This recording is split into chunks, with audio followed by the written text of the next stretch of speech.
लिखो, there are 4 type of line agencies in public administration. लोक प्रशासन में 4 प्रकार का जो है लाइन अभिकरण है, इसको बोलते हैं सूत्र अभिकरण हिंदी में, वैसे लाइन एजेंसी बोलते हैं। ऐसा होता है, सूत्र यानी लाइन, लाइन एंड स्टाफ, इसको बोलते हैं हिंदी में सूत्र, इसको बोलेंगे स्टाफ। और इसके साथ एक होता है एक्सुलरी एजेंसी, इसको, ये भी एक है ना, एक्सुलरी। तो ये तीनों जो है मिल करके कहाँ चला जाता है, ये तीनों मिल करके ना, ये मिल के काम करते हैं। मिलिट्री सर्विस का चलन है ये शब्द सिविल सर्विसेज या पब्लिक एडमिनिस्ट्रेशन का नहीं है, ये शब्द है सैन्य सेवा का, वहां से लिया गया है सिविल सेवा में। ठीक, जितना बढ़िया ये सैन्य सेवा में अप्लाई होता है पता नहीं, बट उतना बढ़िया सिविल सेवा में नहीं अप्लाई होता होगा। ठीक है ना, यहाँ स्टाफ ये कर देगा, फाइल नहीं बनाएगा, छुट्टी पे चला जाएगा, कहेगा साहब ये है वो, ऐसे कर देता है। बट वहां ऐसे नहीं होगा, वहां होगा तो कोर्ट मार्शल कर घर भेज देगा। There are 4 type of line agency in public administration. पहला हमने बताया था गवर्नमेंट डिपार्टमेंट्स, दूसरा हमने बताया था पब्लिक कॉर्पोरेट, तीसरा बताया था गवर्नमेंट कंपनीज, और चौथा बताया था इंडिपेंडेंट रेगुलेटरी कमीशन।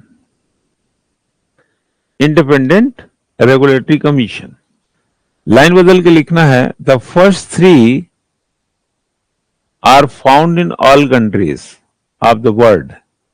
पहला 3 किसी भी देश में पाया जाता है।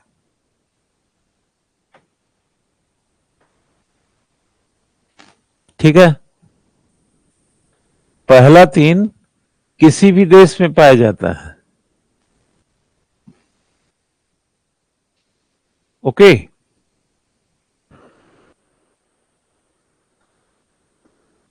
while the last one is a special feature of the administrative system of USA।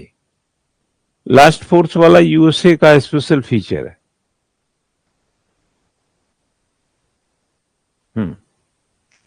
Special feature of the administrative system of USA.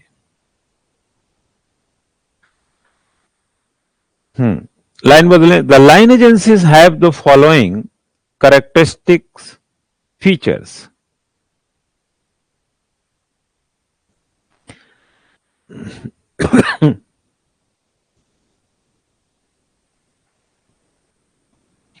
Characteristics features, first लिखें, they directly carry out the function, they directly carry out the function of accomplishing होना चाहिए, accomplishing the substantive objectives of the organization,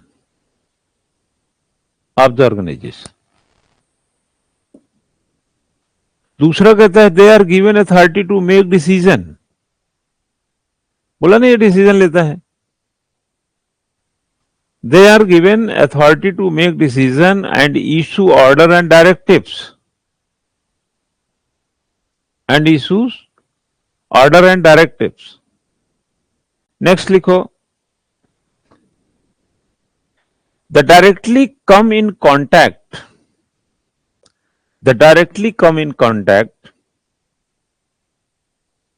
with the people and provide them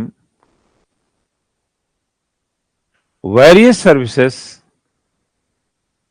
regulate, conduct and collect taxes.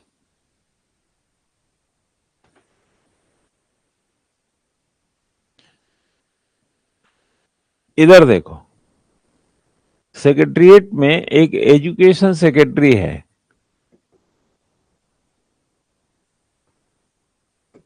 ठीक है ना, और directorate में एक education director है।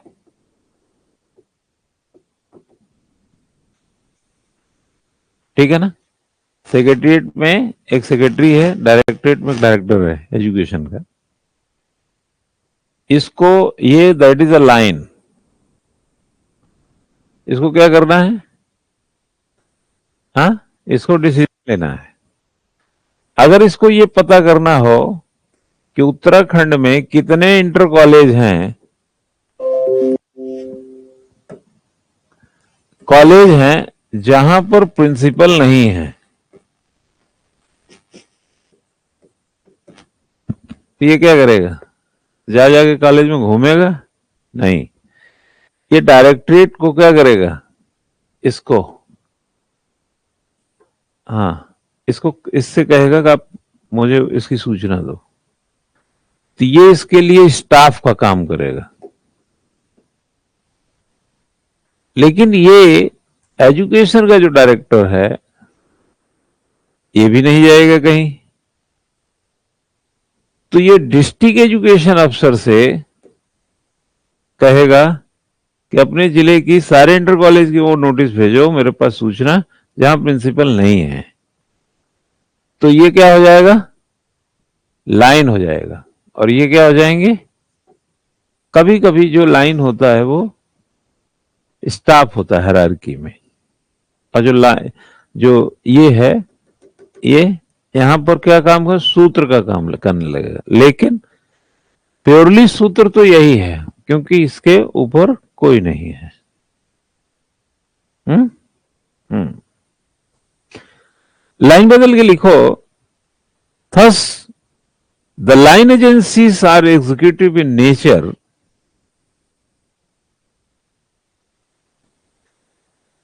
the line agency are executive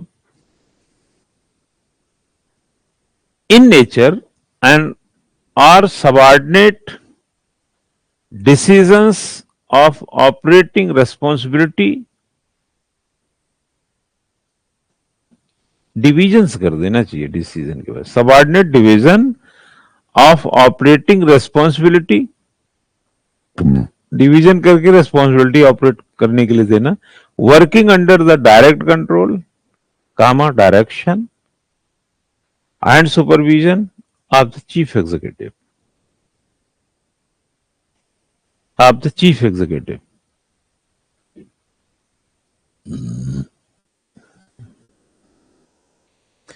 line बदलो, according to L D White major function of the line agencies include, वो कुछ कहना चाह रहा है। According to L D White major functions of the agencies include, first, making decisions. उनके major function क्या है जान लो, जो बताना चाह रहा है। Taking responsibility, making decisions, taking responsibilities,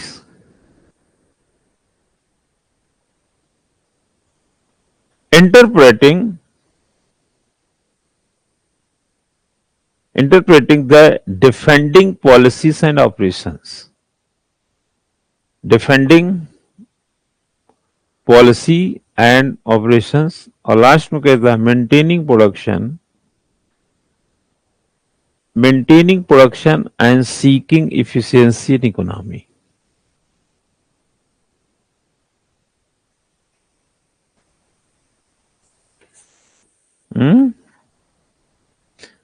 production and seeking efficiency economy,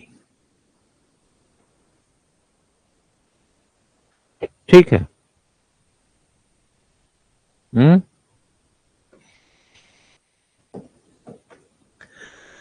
अब ये था, ये हमने बताया था लाइन के बारे में थोड़ा समझाने का। अब आएगा स्टाफ, एक हेडिंग डालो स्टाफ के बारे में, ठीक है ना।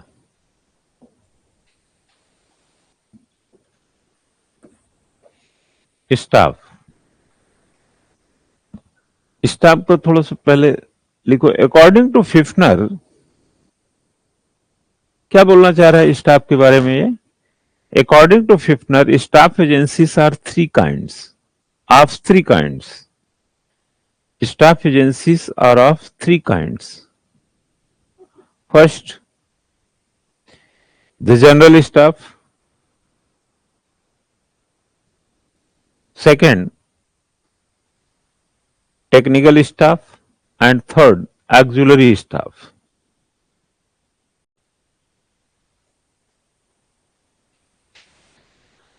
ठीक है। जो ये जनरल वाला है वो असिस्ट क्या करेगा? जनरल कृत्यों के लिए अगर मान लो स्टाफ का वैरायटीज में देखें तो फर्स्टली क्या है? जनरल। क्यों? सेकंड क्या है? टेक्निकल। और थर्ड क्या है? एक्सुलरी। अब अगर इन तीनों का देखेंगे तो फॉर्मेशन क्या होगा? फिफ्नर ये कहता है कि जो स्टाफ एजेंसी वो तीन टाइप की है। अगर माना हम एक एजुकेशन का मिनिस्टर है ना, अगर उसको कोई एजुकेशन की सलाह लेना है तो आईएएस से ले लेगा। आईएएस इज अ जनरल, वो असिस्ट क्या करेगा? वो जनरल बातें बताएंगे एजुकेशन की। कोई वो एजुकेशनिस्ट तो है नहीं। एजुकेशन का सेक्रेटरी कोई एजुकेशनिस्ट नहीं है, वो एक जर्नलिस्ट है। और एजुकेशन का जो मिनिस्टर है, अगर उनको एजुकेशन की मान लो उत्तराखंड की डिग्री कॉलेज की कोई जानकारी चाहिए तो अपने सेक्रेटरी से कहेंगे। Secretary not a educationist, that is a journalist. आपने देखे कि उत्तराखंड में होते हैं शिक्षा महानिदेशक, वो एक आईएएस ऑफिसर होता है ना। वो तो बीए पास है, उनको तो आगे कुछ पता ही नहीं है। पता ही इन द सेंस कि अभी तो वो डीएम थे या डीएम नहीं रहे होंगे तो किसी विभाग दूसरे में थे। That is a journalist, not educationist. तो वो क्या करेंगे? डायरेक्टर से कहेंगे, एक वो ऑर्डर पास कर देंगे कि इसकी जानकारी हमको भेजो। Director is not journalist. वो क्या है? टेक्निकली अपने क्षेत्र में साउंड है, क्योंकि वो नीचे से ही यही करते गया है। अगर एक हेल्थ का सेक्रेटरी है, हेल्थ का मिनिस्टर ने कोई जानकारी पूछा कि भाई कितने जो बेस हॉस्पिटल्स हैं जहां पर एमआरआई की मशीन की व्यवस्था नहीं है, और कहां अगर हैं तो क्या हालत में है, इसकी हमको सूचना दो। ठीक है, तो किससे कहेंगे? वो health secretary. Health secretary doctor थोड़ी है वो, कि वो एम्स का डायरेक्टर था, डॉक्टर था, यहां आके नौकरी कर रहा है। वो जर्नलिस्ट है। कभी एजुकेशन में था, कभी पीडब्ल्यूडी में था, कभी होम में था, कभी यहाँ, अभी हेल्थ में हो गया है। और डॉक्टर भी होगा तो इतना घूमने के बाद वो डॉक्टर नहीं रह जाएंगे, वो जर्नलिस्ट ही रहते हैं। फिर उसके बाद वो क्या करेगा? जो यहाँ का डीजी होगा, डायरेक्टर जनरल हेल्थ का, उसको ऑर्डर कर देगा कि आप जितने बेस हॉस्पिटल्स हैं देहरादून में, सॉरी उत्तराखंड में, उन सभी की एमआरआई मशीन की रिपोर्ट चाहिए। कहाँ है और जहां है वहां किस हालत में है। फटाफट 2 दिन में इसको रिपोर्ट करिए। अब डायरेक्टर जनरल तो जा जाके थोड़ी ना अस्पताल झांकेंगे, उसके भी अपनी हायरार्की में लोग हैं, तो वहां से चीजें मंगा के उनको दे देंगे, वो हो जाए। तो वो जो हेल्थ सेक्रेटरी थे वो क्या थे? जर्नलिस्ट था। तो वो जनरल तरीके से ही असिस्ट करेगा। और ये जो डीजी थे उसके हेल्थ के, वो कौन थे? हाँ, जो डॉक्टर से बन करके ये बन गए, ये टेक्निकल है। और बहुत सारे एक्सिलरी स्टाफ होते हैं, हाँ, जो सर्विस को प्रोवाइड करने में मदद करते हैं, बट दिखते नहीं। जैसे मिलिट्री सर्विस में कोई बूट पॉलिश वाला है, खाना बनाने वाला है ऐसे लोग होते हैं ना, क्यारी वारी के निराई गुणाई सिंचाई वाले होते हैं, पता नहीं चलता है, उनका रोल पता नहीं चलता है। भाई लड़ाई तो कभी कदार होती है, ये तो रोज होता है। बूट रोज पॉलिश हो रहे हैं, चकमक हो रहा है, कैंटीन में मस्त खाना बन रहा है, लड़ना उड़ना तो बाद में देख लेंगे, लड़ाई कौन सा रोज हो रही है? क्यों? हालांकि वहां पर फिर भी किसी को पीटी कराना है, किसी को मैदान में आया कि नहीं जगाओ उसको, ये वो फलाना ढिमका, हर तरीके का व्यवस्था चल रहा है ना। तो इसीलिए तो होता है कि एक दिन की लड़ाई में पिछड़ ना जाए। ये लड़ाई तो रोज नहीं होती, लेकिन तैयारी रोज होती है। ठीक है, ये समझ में आए? लिखो आगे। हाउएवर, एक प्रकार से axillary staff that is house keeping, समझ गए कि नहीं? हाँ, हाउस कीपिंग कल्चर का है वो। हाउएवर, एलडी वाइट एंड बिलोवी, बिलोवी की स्पेलिंग क्या लिखोगी बताओ? हम्म, बिलोवी की स्पेलिंग बताओ बच्चा, लिख के दिखाओ तुम लोग, बिलोवी की स्पेलिंग क्या लिखोगी? हिंदी में बिलोवी जो है ऐसे लिखा जाता, ठीक है, ऐसा है विलोवी। अब इसको अंग्रेजी में लिख के दिखाओ, क्या लिखोगे? हाँ, वी है, विलोवी। हाउएवर, एलडी वाइट एंड विलोवी, विलोवी की स्पेलिंग लिख के बताओ। अंग्रेजों, भारत छोड़ो, क्या लिखा? तुमने क्या लिखा? हाँ हाँ, बताओ स्पेलिंग बताओ। VI डबल L, हाँ हाँ, वी, OV, क्या होगा आगे बोल देना। वी, ये बी है, बी, ये बॉ है, ये BEY, बिलोवी।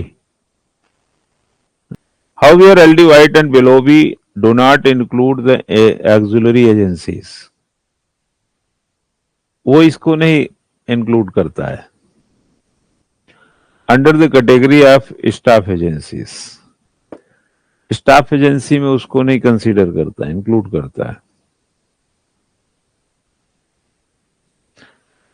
And considered them as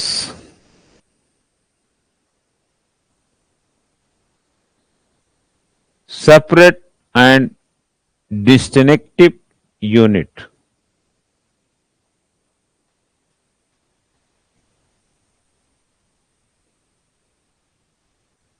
distinctive unit. White calls them as auxiliary service, White इसे auxiliary service कहता है।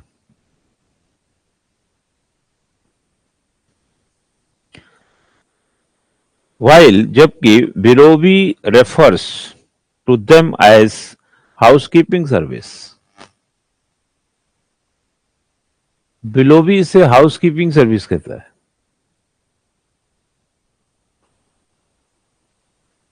जॉन ग्रॉस, जॉन गॉस वैसे कहेंगे इसको, GAUS, Gaus, calls them, John Gaus इसी को एक्सुलरी टेक्निकल स्टाफ सर्विस कहता है, auxiliary technical staff service.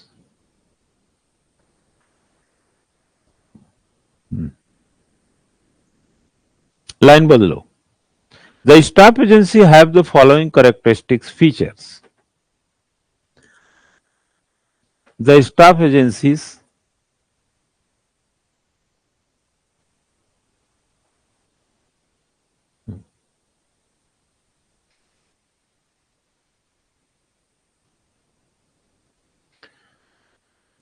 Staff agency के कुछ फीचर्स हैं। पहले लिखो the perform secondary or supportive function. यह जो है एक, जैसा कि लाइन क्या है, लाइन प्राइमरीली है और ये क्या है, सेकेंडरी है, और सेकेंडरी के साथ साथ भी क्या है, सपोर्टिंग है। दुनिया में कुछ लोग होना चाहिए पहले नंबर पे, लेकिन जिंदगी उनकी दूसरे नंबर से कटती है। ठीक है ना। ये सपोर्टिंग, अभी एक बर्तन धोने वाला घर में आता है, पैसा ले जाता है, झाड़ू पोछा वाला पैसा ले जाता है, खाना वाना बनाने वाला है या बर्तन धोने के साथ खाना बना रहा है, जो भी XYZ, सब पैसा ले जाते हैं, है ना। जब आप पैसा देते हैं तब आपको पता चलता है कि यह काम के लिए इतने पैसे लगते हैं, लेकिन वही घर का आदमी ये दिन रात बनाता रहता है, लेकिन उसको कभी पैसे में उसकी वैल्यू नहीं लगाते। हम लोग सोचते हैं ये उसका काम है, राइट। तो जो सपोर्टिंग फंक्शन है ना, उसको हम हमेशा सेकेंडरी ही रखते हैं, हम उसको प्राइमरीली नहीं ला पाते। ठीक है ना। जो आदमी नगद कमाता है, नगद, वो प्राइमरीली हो गया है, और जो नगद कमाने लायक बनाता है वो सेकेंडरी है, क्योंकि उसकी इकोनॉमी जो है, उसको, उसका नगदी नहीं है उसके पास।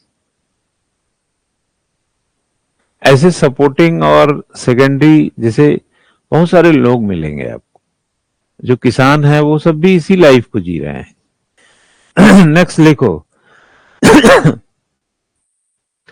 they do not have to they do not have to authority to make decisions.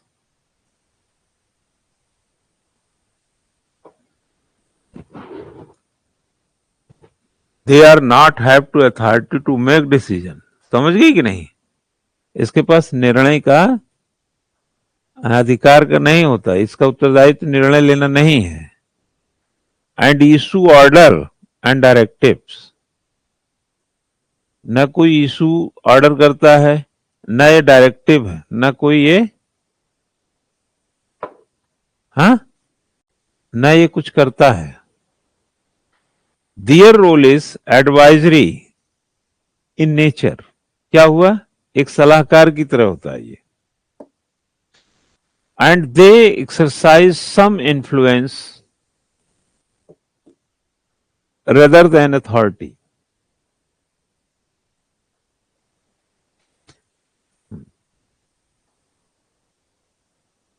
Exercise some influence rather than authority. They do not come in contact with people directly. यह जनता के सीधे कांटेक्ट में भी नहीं होता है। They function anonymously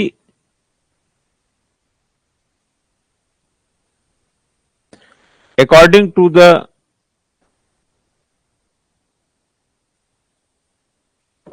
Brunlo Committee. Brunlo, लिखो BROWNLOW, Brunlo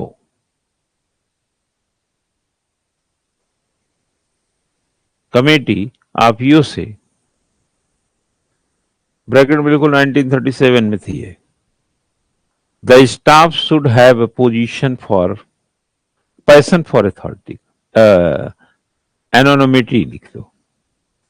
staff should have a passion for anonymity. Anonymity का मतलब अनामता, काम करो नाम की चिंता मत करो। हमारे जो सिविल सर्वेंट होते हैं ना, उनके लिए भी एनोनिमिटी लागू होती है। अनामता, आज्ञा से जिलाधिकारी, कौन जिलाधिकारी है छोड़ो, बस आज्ञा से जिलाधिकारी देहरादून, दैट इज एनॉनिमिटी। समझे ना? अगर कह दिया गया कि यहां गाड़ी खड़े करना मना है आज्ञा से वरिष्ठ पुलिस अधीक्षक देहरादून, वरिष्ठ पुलिस अधीक्षक से हमें नाम से क्या मतलब है? क्योंकि वो एनॉनिमिटी में रहते हैं, अनामता में। अनामता का मतलब काम करो, नाम की चिंता मत करो। और आजकल लोगों को काम हो ना हो, नाम की चिंता ज्यादा रहती है। समझे ना? तो आगे लिखो, according to Mooney the staff agencies perform three functions.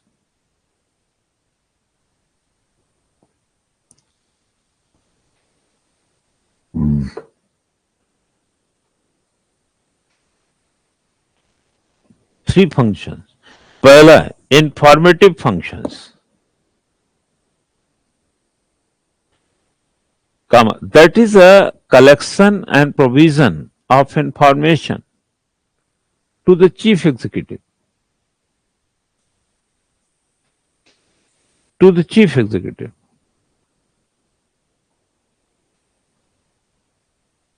research, study and inquiry।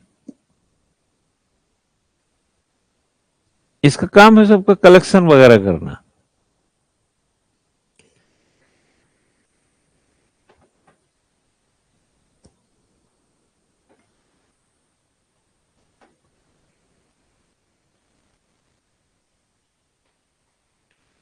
दूसरा, advisory functions, that is advising the chief executive on making decisions, on making decisions। supervisory functions, supervisory functions, that is seeing that the chief executive's decision is implemented by the line agencies concerned। Supervisory function, that is seeing that the chief executive's decision is implemented by the line agencies concerned। Line बदलो। फिफ्नर says, तुम लोग मतलब समझ गए हैं तो लिखने में, अब चूंकि लिखना है वहां तो कुछ मटेरियल होना चाहिए, लेकिन मतलब समझ गए, बाकी बार बार क्या बोलते जा रहे हैं लोग। Pfiffner says the staff agency perform the following functions.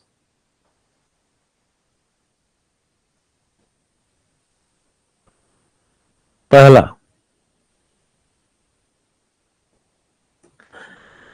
Advising, teaching and consultation. Comma लगा लगा लिखा तीनों। Advising, teaching and consultation. दूसरा, कोऑर्डिनेशन। तीसरा, fact finding and research.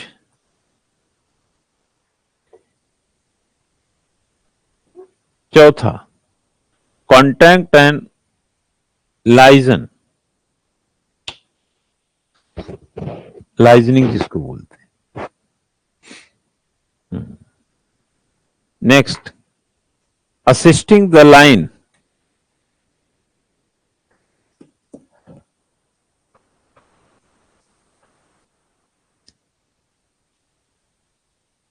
Exercising delegated authority from line.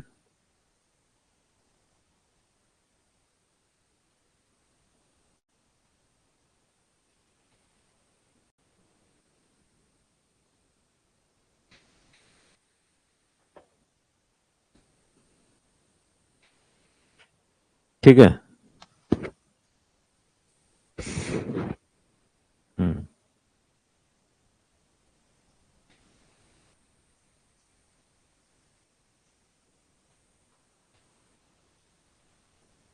Last लिखिएगा प्लानिंग, लाइन बदलो। According to Mooney the staff is, या the staff is करो, स्टाफ नहीं, staff is an expansion of personality of the executive. Executive की personality का expansion है बच्चा ये,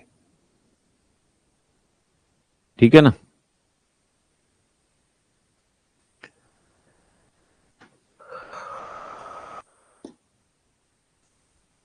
Fifner says that staff agency perform the according to Mune, the staff is an expansion of the personality of the executive. It means more eyes, more ears, अधिक आंख, अधिक कान, and more hand to aid him in forming and carrying out his plans. इसका मतलब है कि ज्यादा आंख नाक कान मिल रहा है। And aid him in forming and carrying out his plans. Pfiffner and Presthus, last में लिख लो इसको, लास्ट लाइन है।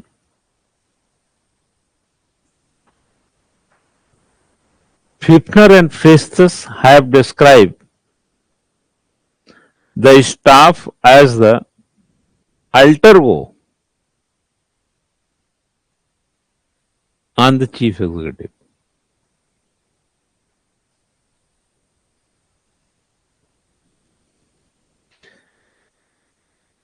Described the staff is the alter ego of the chief executive.